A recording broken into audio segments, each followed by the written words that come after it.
এরশাদের মতো দেশ চালালে পরিণতিও তার মতোই হবে বললেন আসিফ মাহমুদ। এদিকে গণভোটের রায় বাস্তবায়নের সংসদ সদস্যদের বাইরে আন্দোলন সংগ্রাম চালিয়ে যাব জাপানে নাগরিক সংবর্ধনায় জামায়াত আমির। জানাবো অন্তর্বর্তী সরকারের আমলের চেয়ে এখন অপরাধ বেশি হচ্ছে বললেন হাসনাত আব্দুল্লাহ। এদিকে মেঘা প্রকল্পে অর্থ অপচয় নয়, বাস্তব ভিত্তিক পরিকল্পনায় জোর দিচ্ছে সরকার বললেন সেতু মন্ত্রী। এবং সর্বশেষ জানাবো তুফাইল আহমেদের বিরুদ্ধে গ্রেফতারি পরোয়ানা, স্মৃতিশক্তির লোপ পেয়েছে দাবি আইনজীবীর। শুনছিলেন সংবাদ শিরোনাম, এবারে বিস্তারিত। এরশাদের মতো দেশ চালালে পরিণত তার মতোই হবে বললেন আসিফ মাহমুদ।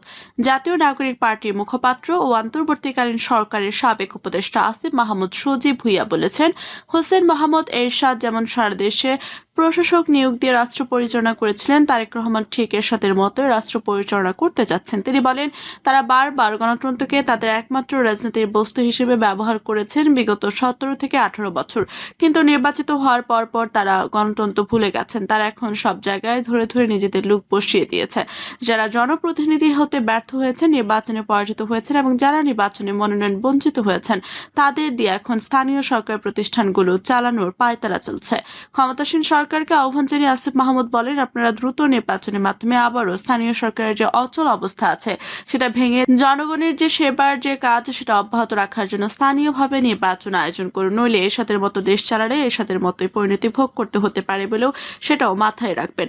পশ্চিমবঙ্গে নির্বাচন প্রসঙ্গ টেনে এনসিপির মুখপাত্র বলেন, পশ্চিমবঙ্গে নির্বাচনের প্রধানমন্ত্রী হলেন। আমরা দেখেছি যে বিগত সময়ে যারা পশ্চিমবঙ্গে সরকারে ছিলেন তাদের সঙ্গে খুব সুসম্পর্ক না থাকলেও তারা বাংলাদেশকে নিয়ে বাজে মন্তব্য করেছেন। এখন আমরা বর্তমানে যারা আছে তাদের থেকে সেরকমটা ছিল না। আমরা তাদের আহ্বান জানাবো, আপনাদের বাংলাদেশের অভ্যন্তরীণ বিষয় নিয়ে কথা না বলাই ভালো। তিনি বলেন, আমাদের অভ্যন্তরীণ বিষয় দেখার জন্য বাংলাদেশের দলগুলোই যথেষ্ট। আমরা এটাও শঙ্কা প্রকাশ করছি যে উগ্রপন্থীরা সেখানে ক্ষমতায় আসছে, আগামীতে আমাদের সম্পর্ক কেমন হবে কিংবা পরিস্থিতি কি রকম হবে এটা নিয়ে এখন আমাদের শঙ্কা আছে। আমরা বাংলাদেশের পক্ষ থেকে বাংলাদেশের সার্বভৌমত্ব এবং বাংলাদেশের মাথা উঁচু করে দাঁড়িয়ে থাকার জন্য আমরা রাজনৈতিক লড়াই অব্যাহত রাখব। গণভোটের রায় বাস্তবায়নের সংসদ সদস্যদের বাইরে আন্দোলন সংগ্রাম চালিয়ে যাব জাপানি নাগরিক সংবর্ধনায় জামায়াত আমির। বিরোধী দল হিসেবে সংসদ এবং সংসদের বাইরে গণভোটের রায় বাস্তবায়নের সকল প্রকার আন্দোলন সংগ্রাম চালিয়ে যাবার আবারও ঘোষণা দিয়েছেন বিরোধী দলীয় নেতা ও বাংলাদেশ জামায়াত ইসলামীর আমির ডক্টর শফিকুর রহমান। জাপানের নাগোয়া শহরে আয়োজিত এক নাগরিক সংবর্ধনা অনুষ্ঠানে এসব কথা বলেন তিনি। উপস্থিত প্রবাসী বাংলাদেশিদের প্রতি কৃতজ্ঞতা জানিয়ে ডক্টর শফিকুর রহমান বলেন, প্রবাসী থেকেও আপনারা ফ্যাসিবাদের বিরুদ্ধে প্রতিবাদ অব্যাহত রেখেছেন। গত জুলাই গণঅভ্যুত্থানের সময় প্রবাসীরা রেমিটেন্স শাটডাউন সহ বিভিন্ন কর্মসূচির মাধ্যমে ফ্যাসিস্ট সরকারকে হটাতে গুরুত্বপূর্ণ ভূমিকা পালন করছেন। আবার 5 আগস্ট পরবর্তী সময়ে রেমিটেন্স পাঠিয়ে দেশের অর্থনীতিকে সচল রেখেছেন। এজন্য আমি আপনাদের প্রতি আন্তরিক কৃতজ্ঞতা প্রকাশ করছি। সংযুক্ত আরব আমিরাতে কারাবন্দী 39 জন প্রবাসী মুক্তির বিষয়ে তিনি প্রবাসী মন্ত্রণালয়ের সাথে কাজ করার অঙ্গীকার করেন।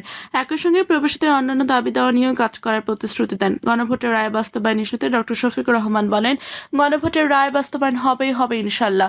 পৃথিবীর এমন কোনো দেশ নেই যেখানে গণভোট ব্যর্থ হয়েছে, সুতরাং বাংলাদেশেও গণভোট ব্যর্থ হবে না।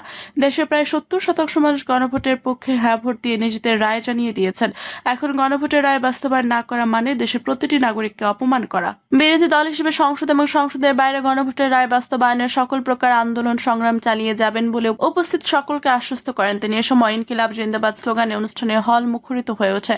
জাপানের উদাহরণ টেনে তিনি বলেন, জাপান বাংলাদেশের অকৃত্রিম বন্ধু। জাপানের আদলে একটি নৈতিক শিক্ষা এবং জ্ঞান বিজ্ঞানের অগ্রগামী রাষ্ট্র করতে তিনি কাজ করে যাওয়ার আশা ব্যক্ত করেন। তিনি বলেন, শুধু জাপান নয়, বিশ্বের সকল বন্ধু রাষ্ট্রের সাথে একযোগে কাজ করে দেশকে এগিয়ে নিতে তিনি তার কাজ অব্যাহত রাখবেন। তিনি দৃঢ় প্রত্যয় ব্যক্ত করেন যে বাংলাদেশ একদিন একটি পরিপূর্ণ রাষ্ট্র হিসেবে মাথা তুলে দাঁড়াবে, যেদিন দেশে কোনো গুম খুন থাকবে না দারিদ্র কিংবা দুর্নীতি।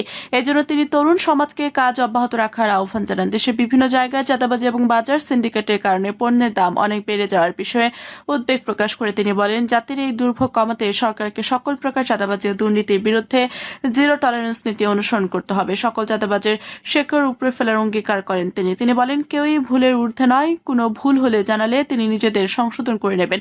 একটি কার্যকর সংসদীয় ব্যবস্থার জন্য বিরোধী দল হিসেবে যা যা করা দরকার তার সবকিছু তিনি করবেন বলে আশ্বস্ত করেন। অন্তর্বর্তী সরকারের আমলের চেয়ে এখন অপরাধ বেশি হচ্ছে বললেন হাসনাত আব্দুল্লাহ। দেশের আইন শৃঙ্খলা পরিস্থিতি ক্রমে অবনতির দিকে যাচ্ছে। অন্তর্বর্তী সরকারের আমলের চেয়ে এখন অপরাধ অনেক বেড়েছে বলে জনমনে ধারণা তৈরি হয়েছে, এমনটাই মন্তব্য করেছেন জাতীয় নাগরিক পার্টির দক্ষিণাঞ্চলের মুখ্য সংগঠক ও কুমিল্লা 4 আসনের সংসদ সদস্য হাসনাত আবদুল্লাহ। হাসনাত আবদুল্লাহ বলেন, বাংলাদেশের সাম্প্রদায়িক সম্প্রীতিকে নেতিবাচকভাবে উপস্থাপনের যে চেষ্টা চলছে তা প্রতিহত করতে হবে। বাংলাদেশের যেসব মত ও ধর্মের মানুষের জন্য নিরাপদ আবাসভূমি তা বিশ্বকে জানাতে হবে। দেশের চলমান জ্বালানি সংকট নিয়ে করা এক প্রশ্নের জবাবে এনসিপির নেতা বলেন, জ্বালানি সংকট মূলত আমাদের পর্যাপ্ত প্রস্তুতির অভাবে তৈরি হয়েছিল। সরকার নতুনভাবে গঠিত হওয়ার পর প্রস্তুতি ঘাটতি থাকায় ডিজেল সরবরাহের সমস্যা দেখা দেয়। এই সুযোগে একটি সিন্ডিকেট গড়ে উঠছে বলে দাবিও করেন তিনি। সেবামূলক প্রতিষ্ঠানগুলো অবশ্যই জনগণের হতে হবে জানিয়ে সংসদ সদস্য বলেন, সেবা গৃহীত সেবাদাতাদের মাঝে কোনো মধ্যস্থতাভুগি থাকা উচিত নয়। মেঘা প্রকল্পে অর্থ অপচয় নয়, বাস্তবভিত্তিক পরিকল্পনায় জোর দিচ্ছে সরকার, বললেন সেতুমন্ত্রী। টাকা অপচয় করে মেঘা প্রকল্প করতে চায় না সরকার জানিয়ে সড়ক পরিবহন সেতুমন্ত্রী শেখ রবিউল আলম বলেছেন, বিগত আওয়ামী লীগ সরকারের মতো যথাযথ বিচার বিশ্লেষণ ছাড়া বড় বড় মেগা প্রকল্প হাতে নিয়ে জনগণের অর্থের অপচয় করতে চায় না বর্তমান সরকার। মন্ত্রী বলেন, আগের মতো বিচার বিশ্লেষণ ছাড়া মেগা প্রকল্প হাতে নিয়ে জনগণের অর্থ অপচয় করতে চায় না বর্তমান সরকার। প্রতিটি প্রকল্পের বাস্তব সুফল জনগণ যেন সরাসরি পায়, সেটাই এখন মূল লক্ষ্য। তিনি আরো বলেন, প্রকল্পের লাভ কেবল কাগজে কলমে বা তাত্ত্বিকভাবে দেখালেই চলবে না, বরং এর সুফল যেন সাধারণ মানুষ সরাসরি ভোগ করতে পারে তা নিশ্চিত করতে হবে।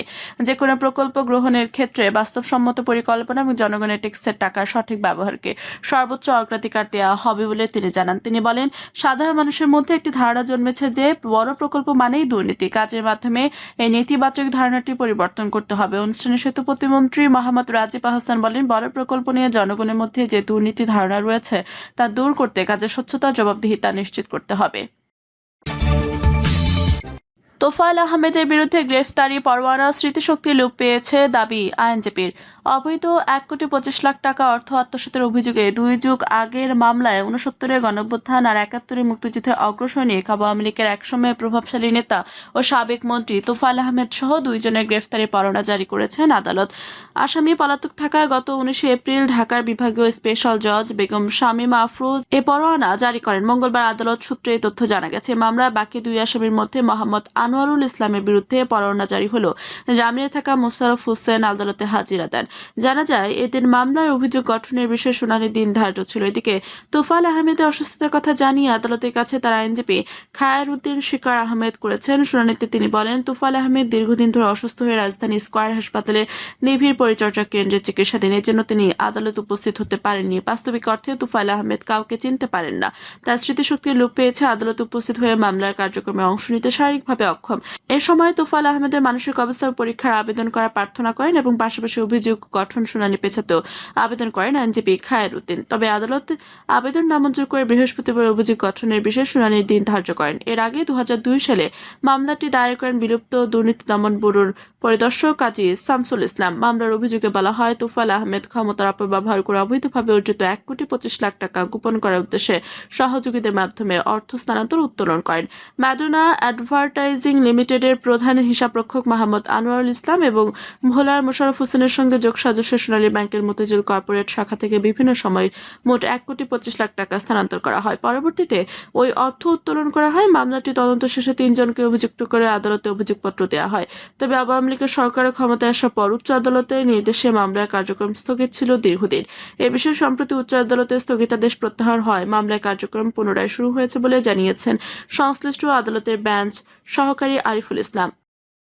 প্রিয় দর্শক, এই ছিল এখনকার মতো সর্বশেষ সংবাদ। আপনি সব সংবাদ পেতে চ্যানেলটি সাবস্ক্রাইব করে পাশে থাকা বেল বাটনটি ক্লিক করে রাখুন। ধন্যবাদ সবাইকে এতক্ষণ সাথে থাকার জন্য।